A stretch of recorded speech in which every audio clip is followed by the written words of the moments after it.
Andy Reid has a true touch and finesse to how to describe this momentous occasion, not just for any team he has coached, but this one in particular and for everybody involved. He has a genuine love and respect for the Eagles organization, but as we mentioned, he's moved on and found his time with the Chiefs. Now, of course, Super Bowl is a big deal no matter who's involved, whatnot, but does facing the Eagles make Super Bowl 57 a more significant one for Andy Reid? Of course. Oh, you think? Of course. I mean, like you said, there's one thing to make it to the Super Bowl, but when you're with an organization for as long as Andy Reid was there, he was there for 14 seasons, and he accomplished some great things while he was there with the Eagles. You see it right there on the screen, 130 wins with that organization, which is by far more than the next coach was 63. So what he did there, 9 playoff appearances, 6 division titles, he was dominant in his time there, and he leaves that organization in 2012 as they move on to hire Chip Kelly, and then he goes on to Kansas City and has even more success. So I think for him, like he said, the preparation, the 2 weeks leading up, it's on the back of your mind, but it's not a focus. You're getting ready for the game. You want to win a Super Bowl. But then you go out there for the game in Arizona and you look across and you see that green on the uniforms, on the coaches. You see that eagle emblem on their jackets and polos.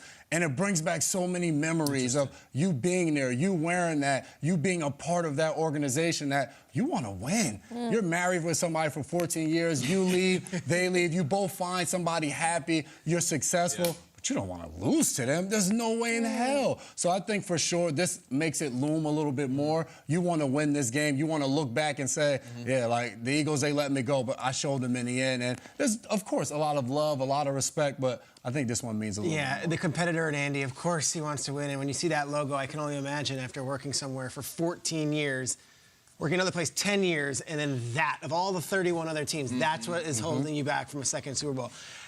I was working as a sports writer and as a reporter during the final years of Andy in Philly, and it wasn't like he was blown out the building. Everyone, they missed the playoffs the last 2 years. They went 4-12 his last year, and it was one of those deals where like Jeffrey Lurie was like, I think this is best for both of us. We've done this now for 14 years, and Andy was upset. The story goes that they had like a cake waiting for him in like the cafeteria, and like every staff person was there crying like as Andy was let go that morning. And everyone thought he was going to take a year off. He was dealing with a real family tragedy, and he was going to take some time away, and he and Tammy did it. 3 days later, he's hired by the Chiefs, and he's like, let's go. He's like, no, let's go. And he had this, like, spirit to him, and they went from being the worst team in football, the Chiefs, to going right to the playoffs that next year. And it's been 9 out of 10 seasons they go to the playoffs since he's gotten there. What's interesting about Andy and the Eagles is that it's not just Andy in the Eagles.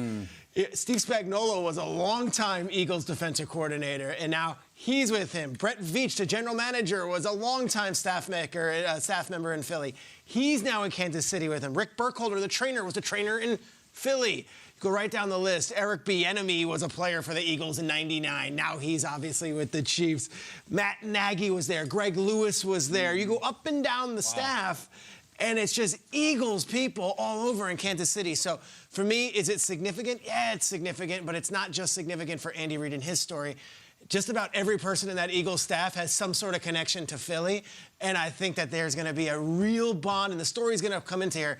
Every individual person's connection to that Philadelphia Eagles franchise. Andy Reid, first and foremost. I wish it was a terrible divorce with Philadelphia. It wasn't. I wish it was awful, sanctimonious, throwing things, burning clothes. New Year's Eve 2012. Jeffrey Lurie, quote, "It is time for the Eagles to move in a new direction. We are very excited about the future." Peter says there was a cake.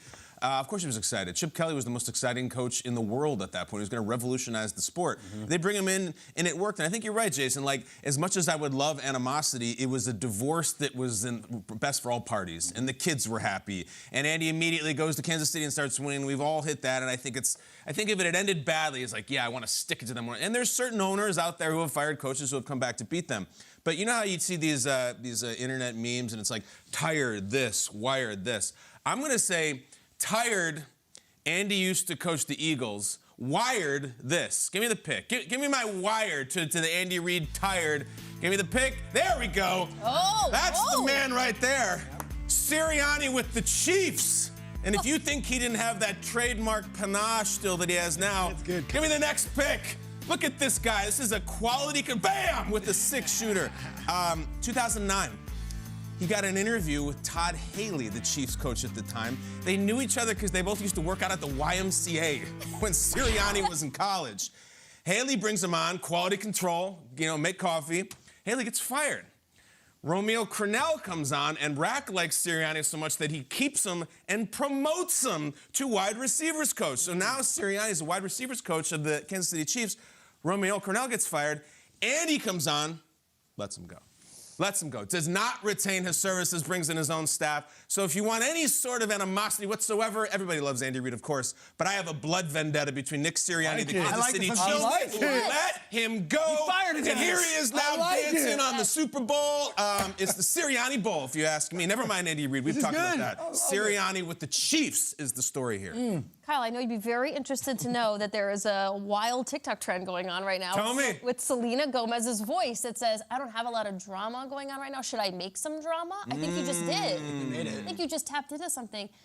This is what you meant by innovative, original ideas, not just lazy takes talking about brothers during the Super Bowl week. Research right there. Not, right? Well, the brother story, we just keep hitting, repeat, Pete. That's my Selena Gomez lyric. Yeah. Very good. I love very you good. like a love song, brothers. I thought you were going to lean into my side of the table here with this one because I think because Andy Reid is so beloved and because he is such a fine class act of a gentleman, I don't think he cares who he's playing in the Super Bowl, and I don't think he should. I think after the fact, maybe he could give us like a little inch in one press conference. Let's say he does beat the Eagles. Maybe he could say, yeah, it felt a little bit better because it was Kelly Grade. But I think beforehand, I think you're just blind to the film. I think you're blind to preparing your guys. I know he has 12 days now to be thinking about it, but we all leaned into this whole Bengals trash talk. You're not going to get anything from this man over the next 12 days. So my mind says that it shouldn't matter. I don't think it does matter on the front end. I think if he accomplishes it, in his heart of hearts, it will matter. But I think if he gets beat by them, I don't think it hurts any more if it is the Philadelphia Eagles. You lose in the Super Bowl, you lose in the Super Bowl. It doesn't matter who you lose to. I think the history is great, but I don't think this matters. I think it's a Super Bowl for crying out loud. He could be playing the Munich All-Stars, and it wouldn't matter. It would not matter. Yeah. It's called, they play the game at State Farm Stadium. Yeah. We need someone on the Eagles to say it's Hertz Farm Stadium and rename the Right, stadium. we need something. Yes, Hertz Farm Stadium is what I've got so far, right. Yeah. Trivia for you, all you guys. Who was the offensive coordinator in the 2012 Chiefs? Nick Sirianni was the wide receivers coach. Was it McDermott? Was not. Good guess. No, it wasn't Frank Reich, was it? Not Frank Reich. Current head coach in the league. Was it Zach Taylor? It was not Zach Taylor. Brian Dable, offensive coordinator of the Chiefs. Wow. Of the Chiefs. Oh, for the Chiefs. And I mean, Sirianni was the wide receivers coach. And now, Oh, that's good. Sure. Brian Dable's going to win Coach of the Year, I believe, too. Wow, how about that? Sirianni might be hosting a Lombardi. Over Andy Reid. That's right. Never let me go. You fired me. That's right. Crennel kept him. Haley kept him. Reid, get him out of here. Get him outta Where's here. He's not going to amount to anything. Kyle, way to Careful. unearth the edge that we didn't know we needed from Andy See that Reid. 6-shooter pick? I know. I thought it was Quality control Photoshop. guy doing one of these and I probably think there spun was it a and put it filter down. on with the that. future I think there held. was a That's right. filter on Purple that. Raiders.